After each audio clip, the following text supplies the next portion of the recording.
Hey guys, welcome to the Saccharide. Hope you all are doing good. In today's vlog, I'm going to talk to you about how to choose the right audio education academy which could be the best for you. Stay tuned.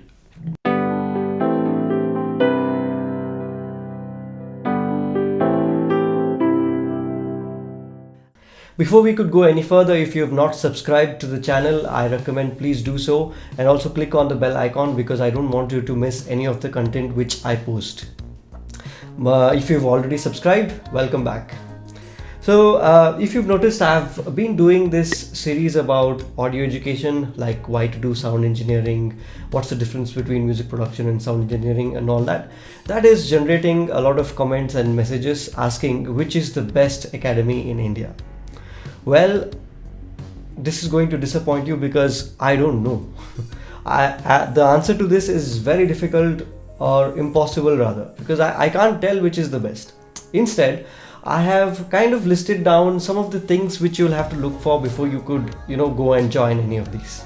So point number one, first decide what you want to study, music production or sound engineering. I see a lot of you are still confused about this because I get questions like I am a musician, I am a singer, or what. I want to go ahead and do something in the music industry. Should I join sound engineering? That doesn't make any sense. In that case, you might want to go. I think you have to go and check out this vlog that I've done previously, where I talk about the difference between music production and sound engineering. The difference is quite a lot. So please go and watch before you could go ahead watching this. Point number two, after you've decided what you want to study, do a Google search and find out what are the institutes or academies that are present in your vicinity, or how far you can travel. So that get that list of emails, websites and all of that, and go through them. So after you've done this whole list of institutes that could probably be where you will enroll, do a research about curriculum of each of these institute. See what they teach. I think most of the academies that are there, they always have a brief list of the topics or subjects that they are going to teach. So go through that and see if the subjects that are being taught there are in line with what you want to learn, because that is very important. Point number four, take a look at the faculty list and see who teaches there.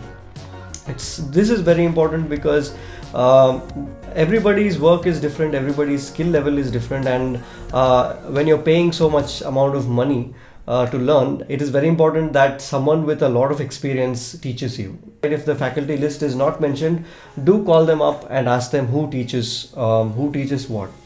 And also, once you've got the list of faculty who teach there, Google search or YouTube or what, and then take a look at how they work, what is their work style, and what level they work at. So that will be helpful for you.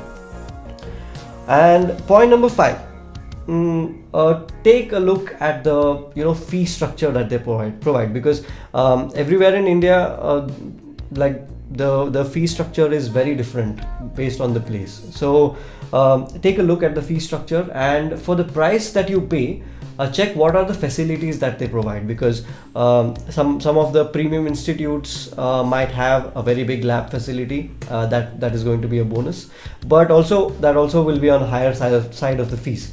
So for the price that you pay, check the facilities that they provide, the kind of equipment that they have, and how many number of hours are you allowed to spend in the lab, how many number of hours are the classes or the whole course duration, and all of that. And the last point number six, go visit the place. Go see the place, see the surrounding, see the people around there. If it inspires you, and you should feel like you belong there, you should always feel inspired to be in a place. That's it for today. I hope all of these points have helped you. All the best in searching the right academy for you. If you have any doubt, you can leave it in the comment section, or you can write a mail to me. I'll get back to you. See you in the next vlog.